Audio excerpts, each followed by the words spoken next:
They sat at the corner table long after everyone else had left. 2 empty cups. 1 untouched chair. When the waitress gently asked if they needed anything, the woman smiled and said, "We're just waiting for someone." The café was small and quiet, the kind of place people came to when they needed warmth more than coffee. Soft music played in the background, and the smell of fresh bread lingered in the air. Outside, the afternoon light slowly faded, turning the windows into mirrors. The woman's name was Elena. Beside her sat her 8-year-old son, Noah. They didn't look homeless. They didn't look wealthy either. Their clothes were clean but worn, chosen carefully, used gently. Noah's feet didn't quite touch the floor, and he swung them back and forth while watching the door. Across from them sat an empty chair. Elena kept glancing at it. Every few minutes, Noah looked up and asked, "Mom, is he almost here?" Elena would smile softly and tuck a loose strand of hair behind her ear. "Soon, sweetheart," she said. "Let's wait a little longer." The waitress, Claire, noticed them early on. At first, she assumed they were waiting for a late friend. Then 1 hour passed. Then another. The café slowly emptied. Cups were cleared. Chairs were stacked. But Elena and Noah stayed. Claire approached again, her voice gentle. "I'm sorry to ask, are you still ordering?" Elena shook her head politely.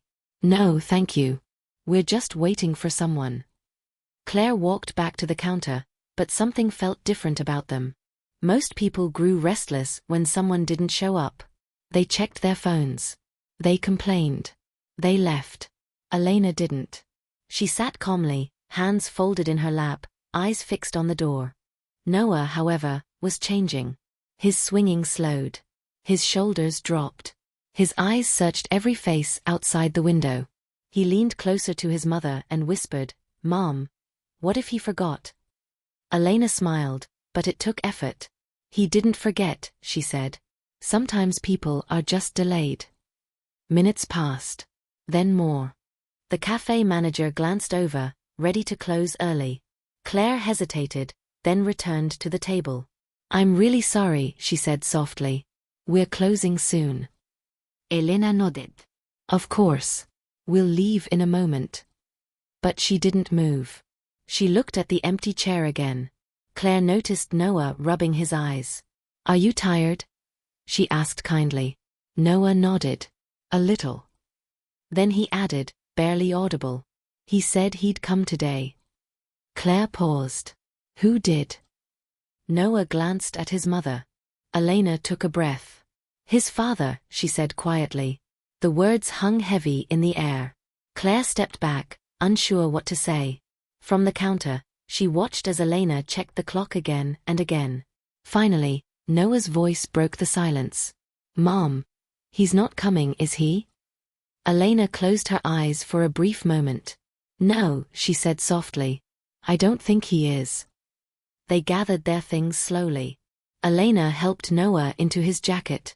The empty chair stayed exactly where it was. Noah looked at it one last time. "Can we still say thank you?" he asked. Elena knelt down. "Thank you for what?" "For waiting," Noah said. "Even if he didn't come." Elena hugged him tightly. Just then, Claire stepped forward. "I don't know why," she said, her voice trembling, "but would you stay 1 more minute?" Elena hesitated. "We don't want to cause trouble." "You're not," Claire said quickly. "Please." She disappeared into the back. Moments later, the café door opened. An older man stepped inside, holding a small paper bag. He looked around until his eyes landed on Elena and Noah. "Elena," he said. She turned, shocked. "Dad." Noah's face lit up. "Grandpa." The man walked over quickly and hugged Noah. "I'm sorry I'm late," he said. "Traffic." Noah smiled. "It's okay," he said. "We waited." The man lifted the bag. "I brought your favorite soup." Elena covered her mouth, eyes filling with tears. "I didn't tell anyone we were coming here," she whispered. Her father smiled gently. "God has ways of reminding us we're not forgotten." They sat back down. This time, No chair was empty. They shared the soup quietly, as if it were something sacred. Noah laughed as he dipped the bread. "This is better than waiting," he said.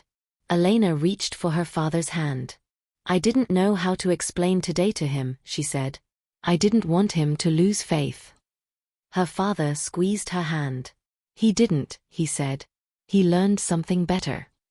Claire watched from the counter, wiping her eyes when no one was looking. As they prepared to leave, Elena stopped beside her. "Thank you," she said. "You didn't have to do this." Claire shook her head. "Sometimes," she said softly, "we become the answer to a prayer we never heard." Outside, the evening air felt lighter. Noah held his mother's hand. "Mom." "Yes. Even if someone doesn't come, it doesn't mean no one cares, right?" Elena kissed his forehead. "No, sweetheart. It just means someone else might." They walked away together, no longer waiting, no longer alone. Sometimes, the person you're waiting for never arrives. But kindness shows up anyway, right on time.